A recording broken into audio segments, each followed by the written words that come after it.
Hey, all of my good friends all across rural Alberta, happy Monday.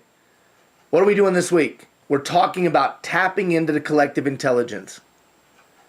As a community builder, you've got to be able to build good plans, effective plans.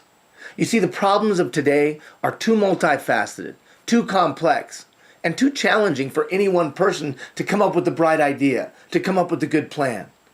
And too often times in the past, we've just had small groups of people that have come up with a plan and then try to get everybody else to buy into the plan.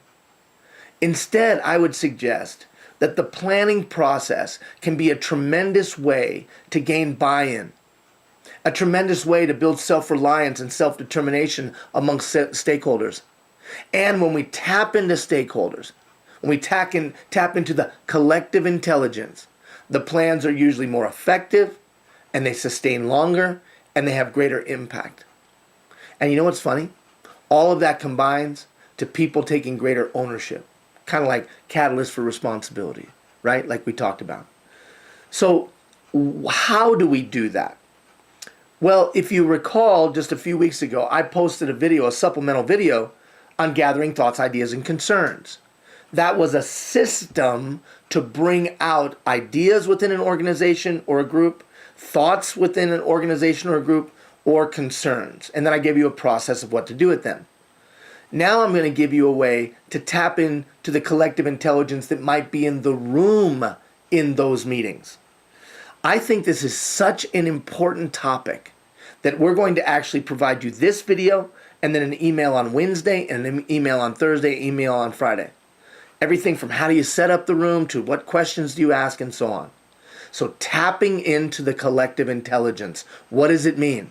It means that every stakeholder group that you deal with, that you are a leader of, or that you interface with, that there's a whole bunch of different people with a whole bunch of different backgrounds, with a whole bunch of different talents, experience, and interest. And that for me to be effective in leading today, I have some way to draw out all that intelligence or operational knowledge or vocational expertise or community insight. I've got to have some way to bring all that information out of people. Now, why don't people want to participate? Why do we invite them to meetings and when they show up they don't have ideas? Well, a lot of times it's because they haven't been asked. Or they might not trust the process. Remember, trust is a big part here. So we want to have some way that we can tap into the collective intelligence where they trust the process. Now again, collective intelligence. It's not the Borg from Star Trek. What is it? It just means there's a lot of different people with a lot of different background, with a lot of different talents, experience, and interest, and we've got to have some way to bring it all to bear. Why? Because that's where we're going to get the best plans. And we get residual impact that's awesome. Self-determination, self-reliance, a sense of pride, and all the things we talked about in the coaching session. All right, let's get straight to it. So basically, I got to use my handy-dandy whiteboard here. So basically, I've got a group of people in a room.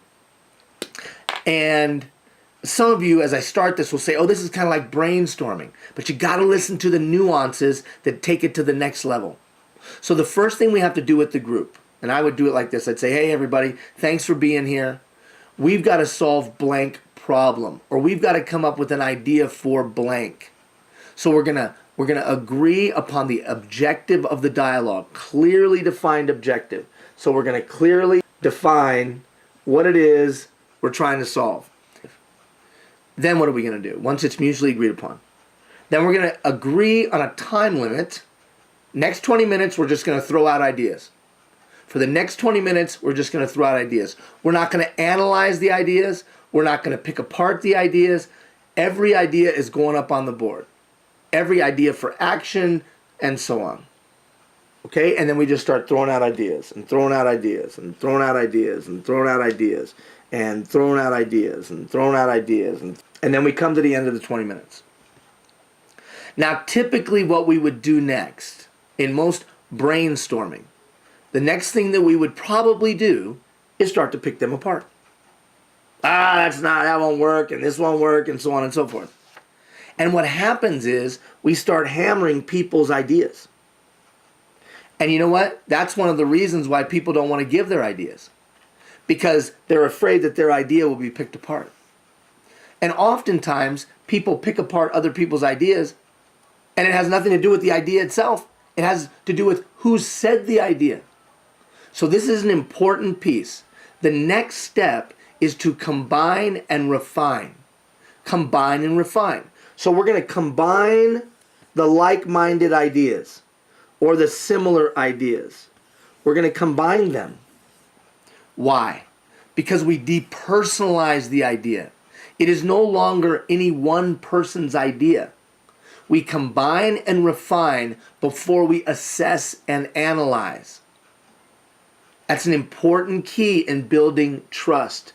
People are going to be more likely to share ideas in the future if we depersonalize the idea and we're not attacking someone specifically. Because sometimes you attacking my idea is you attacking me. All right, so now that we've combined and refined, now what? Well, we take those combined and refined ideas and we begin to assess and analyze them and their effects. Well, if we did this, these things would happen. And if we did this, these things might occur. And if we did this, those things might occur. And what was meant by these ideas? So we begin to we begin to assess. We begin to assess the ideas. And then we begin to prioritize those ideas for action. Well, I guess this would be the best one, and then maybe this one, and then that one, and then this one. And we rank them in what we think would be the best approach. And we come up with the number one and our number two. Once we've come up with our best ideas, we now begin to agree on some action steps and timelines. Remember in the supplemental video, Mastering the Power of Change, I gave you a way to implement change within an organization or a department or a group. The same process holds true here. You then ask the stakeholders. Remember, these are their ideas. These are their ideas for action. Now we take their top two and we say, okay, what would the action steps have to be for this to occur? Well, we would have to do this, and we'd have to do this, and we'd have to do this, and we'd have to do this, and we'd have to do this, and we'd have to do this. And then I say, well, what would be some timelines that we could, attach to these that would be realistic? Well, this date, and then this date, and then this date, and then this date, and then this date. Okay. So we've got action steps, and we have a timeline. And who built the action steps and timeline? They did. The stakeholders. So the stakeholders gave us some ideas. We combined and refined those. We assessed and analyzed those, and then they picked the ones that they think would be the highest likelihood of success. And then they quickly built an action plan and attached some timelines. What now? Your only job is to follow through. Your only job is to follow through. What's the point? The point is that you just built a plan that they will buy into because they built the plan. They identified the ideas. We combined those like-minded ideas. We then assessed them to depersonalize. Once assessing, they picked the ones they thought were best. Then they gave you some timelines and action steps for its implementation. And now my only job is to say this: what can I do to support you? How can I help you? What can I do to assist you? It's their plan. It's their plan. Now I would suggest to you, you could use this same approach when putting together a budget. You could utilize this same approach in a community dialogue, in a successive dialogue of community meetings that would assist in building a sustainability plan. And on a community note, just remember, community engagement is not coming up with your own plan and then shopping it in the community, going through the motions in the exercise to get people to say, yeah, we like your plan. That's never effective. Instead, let people build the plan. Now, they may not be able to provide the desired outcome. They may not be able to provide the why behind the change or the need or the issue or the challenge. But give them some level of self-determination. Give them some level of that creates some level of self-reliance.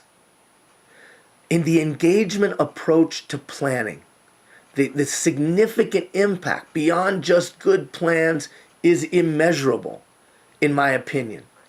And what you'll come to find is people will own that plan. They won't sabotage your plan. It's their plan. And because I've let them build the timelines and the action steps and the timelines, the accountability level increases significantly. We walk out of the room and they've built their plan. Now, over the next couple days, I'm going to give you some ideas of how to set up the room. I'm going to give you some ideas of questions you could ask to elicit responses that you might want. What kind of questions do you ask if you want emotional responses, fact-based responses, and the like? So over the next couple days, on Wednesday, Thursday, and Friday, I'm going to send you more emails. I'm going to give you 2 days to watch this email, and then we'll send you more Wednesday, Thursday, and Friday. Don't forget, we're coming to town next week. Check out the email invitations. Make sure you RSVP. It doesn't matter where you're at in the program. Just come. Just come to the celebration, because that's what it is. Yes, we're going to recognize some people that have completed the program, but we're just celebrating people's participation in the program. Remember, it's a no-guilt zone. I just want you to come out, meet the other people that have participated. I'd love to meet you, and we'll celebrate your community being a lighthouse to the rest of rural Alberta and to the rest of the country of what can happen when communities come together. Take care, everybody.